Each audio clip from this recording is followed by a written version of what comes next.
Hello students, welcome to all of you at your own YouTube channel Physics Math Solution. Today we discuss a very important topic of the science that is optically rare medium and optically denser medium. बच्चों अभी तक हमने refraction के topic में ये बात पढ़ी है, कोई भी लाइट रे जब रेयर मीडियम से डेंसर मीडियम में एंटर करती है तो वो अपनी डायरेक्शन से बेंट हो जाती है, यानी दूसरी डायरेक्शन में मुड़ जाती है। हमने यही बात पढ़ी है, लेकिन अभी तक आप लोगों ने ये नहीं पढ़ा बच्चों रेयर मीडियम और डेंसर मीडियम होता क्या है। अगर हम रिफ्रैक्शन के टॉपिक को बहुत अच्छे से समझना चाहते हैं तो हमें इस बात को तो पता होना चाहिए ना रेयर मीडियम और डेंसर मीडियम क्या होते हैं। तो बच्चों आज हम वही टॉपिक समझने जा रहे हैं भी रेयर मीडियम और डेंसर मीडियम एक्चुअली में होते क्या है, कैसे रिफ्रैक्शन का इन पर इफेक्ट पड़ता है, भी किस प्रकार से लाइट इनमें बेंट होती है, कैसे होती है, उसी के बारे में बच्चों आज हम डिस्कस करेंगे। तो बच्चों आज का हमारा टॉपिक स्टार्ट करने से पहले हमारी वीडियो को लाइक कर दीजिए और शेयर कीजिए।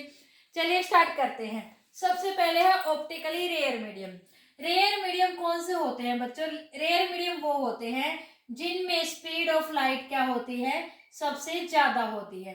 क्या होती है? स्पीड ऑफ लाइट मोर होती है, यानी सबसे ज्यादा होती है। हम इसके एग्जाम्पल में मान सकते हैं जैसे कि एयर है। एयर क्या होते हैं? एयर सबसे ज्यादा रेयर एंड मीडियम माना जाता है। क्या माना जाता है? रेयर एंड मीडियम माना जाता है। और इसमें जो स्पीड ऑफ लाइट होती है वो होती है बच्चों 3 × 10⁸ मीटर पर सेकेंड। कहने का अर्थ है एक सेकेंड में जो लाइट होती है वो एयर मीडियम में 3 × 10⁸ मीटर की डिस्टेंस कवर कर सकती है। आई बात समझ में बच्चों?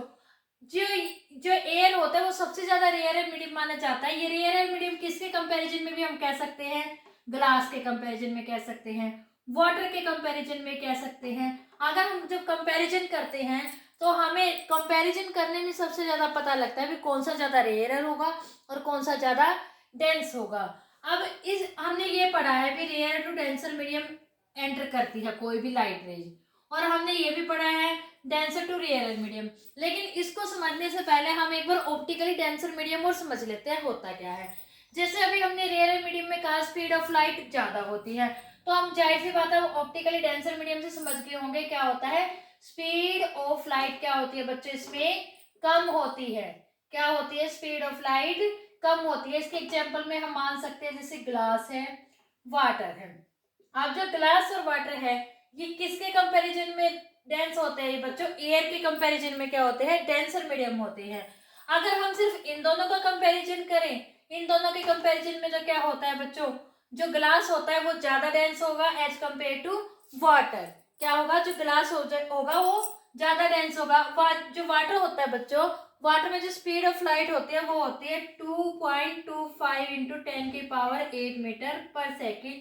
कहने का मतलब ये है जो एयर होती है, एयर से ए में होती है 3 × 10⁸ और वाटर में होती है इतनी, और गिलास में क्या होती है? गिलास में इससे भी ज्यादा कम होती है।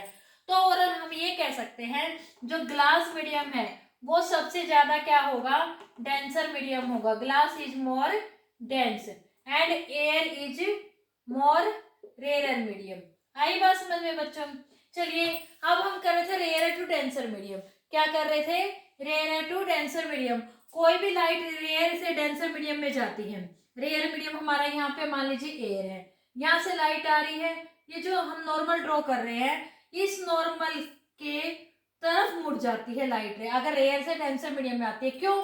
क्योंकि यहाँ इसमें क्या होता है जो स्पीड ऑफ लाइट बहुत ज्यादा होती है इसलिए एकदम से निकल जाती है, लेकिन यहाँ पर स्पीड ऑफ लाइट घट जाती है तो वो थोड़ी सी इस साइड मुड़ जाएगी, यानी बेंड टुवार्ड नॉर्मल।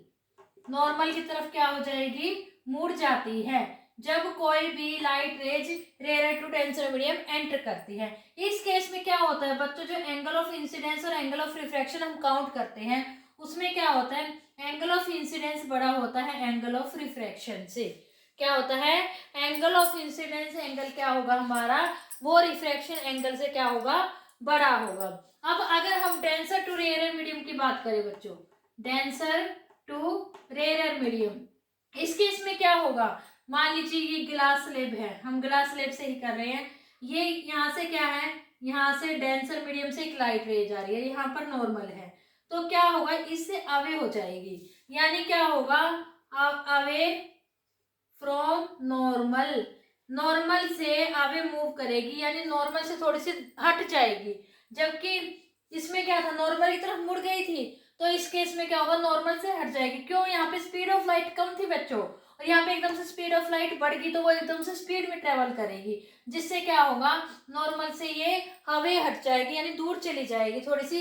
इस केस में हम क्या कह सकते हैं, जो एंगल ऑफ इंसिडेंस है वो कम होगा एंगल ऑफ रिफ्रैक्शन से।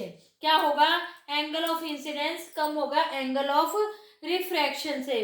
तो अब हम ओवरऑल ये बात बोल सकते हैं, जब भी कोई लाइट रे अगर रेयर से टू डेंसर में आएगी, तो उस समय एंगल ऑफ इंसिडेंस ज्यादा होगा एंगल ऑफ रिफ्रैक्शन से, और साथ में क्या होगा, जो लाइट रेज है वो नॉर्मल की तरफ बेंट हो जाएगी।